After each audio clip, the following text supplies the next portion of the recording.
Sir ಈಗ ಮಂಡ್ಯದಲ್ಲಿ ಒಂದು ಇದಾಗಿದೆ ಸರ್ 108 ಅಡಿ ಧ್ವಜ ಹಾರಿಸಿದ್ದಾರೆ.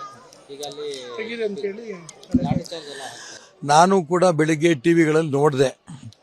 ಗ್ರಾಮ ಪಂಚಾಯತಿಯ ಪರ್ಮಿಷನ್ ತಗೊಂಡು 108 ಅಡಿಯ ಒಂದು ಧ್ವಜಸ್ತಂಭಕ್ಕೆ ಹನುಮಂತನ ಒಂದು ಧ್ವಜವನ್ನು ಹಾರಿಸಿರೋಂಥ ಸಂದರ್ಭದಲ್ಲಿ ಕಾಂಗ್ರೆಸ್ಸಿನ ಶಾಸಕರು ಅದನ್ನು ವಿರೋಧ ಮಾಡ್ತಿದ್ದಾರೆ. ಅಧಿಕಾರಿಗಳನ್ನ ಇಟ್ಕೊಂಡು ಆ ಧ್ವಜವನ್ನು ಇಳಿಸಿದ್ದಾರೆ ಅನ್ನೋಂಥ ವಿಚಾರ ನಾನು ಟಿವಿಗಳಲ್ಲಿ ನೋಡಿದೆ.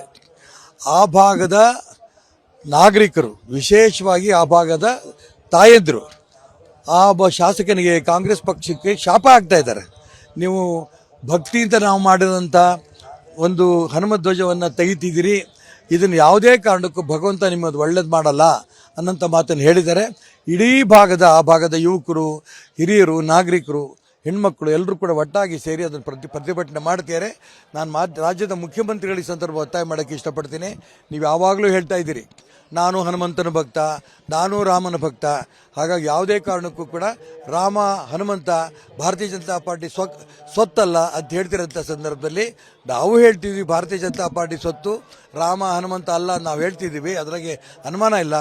ಈಗ ಅಲ್ಲೇನು ಮಂಡ್ಯ ಜಿಲ್ಲೆ ನಡೀತಾ ಇದೆ, ಆ ಹನುಮಂತನ ಧ್ವಜವನ್ನು ತೆಗಿತಿದ್ದಾರಲ್ಲ, ಅದರಲ್ಲಿ ನೀವು ರಾಮನ ಭಕ್ತರು ಹನುಮಂತನ ಭಕ್ತರು ಅನ್ನೋದನ್ನು ಸ್ಪಷ್ಟ ಆಗತ್ತೆ ಅಂತ ಅಂಶ ಹೇಳಕ್ಕೆ ಇಷ್ಟಪಡ್ತೇನೆ.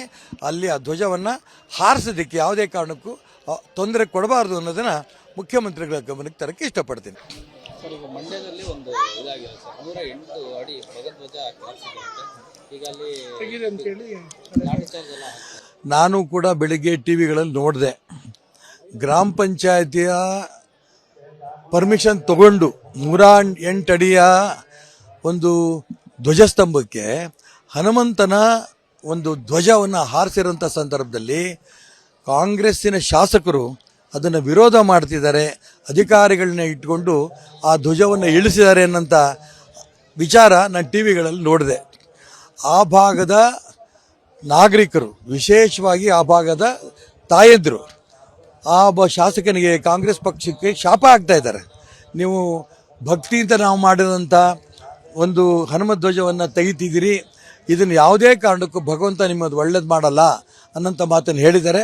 ಇಡೀ ಆ ಭಾಗದ ಯುವಕರು, ಹಿರಿಯರು, ನಾಗರಿಕರು, ಹೆಣ್ಮಕ್ಳು ಎಲ್ಲರೂ ಕೂಡ ಒಟ್ಟಾಗಿ ಸೇರಿ ಅದನ್ನು ಪ್ರತಿಭಟನೆ ಮಾಡ್ತಿದ್ದಾರೆ.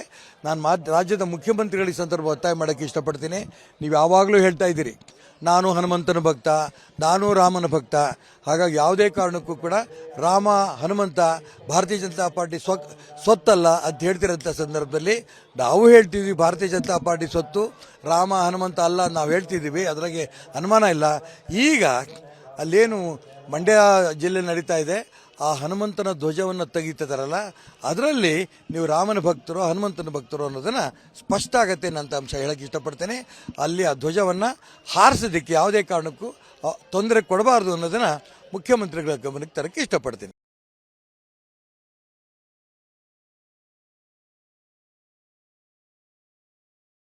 ಸ್ಟಾಕ್ ಮಾರ್ಕೆಟ್ನಲ್ಲಿ ಹಣ ಗಳಿಸಬೇಕೆ?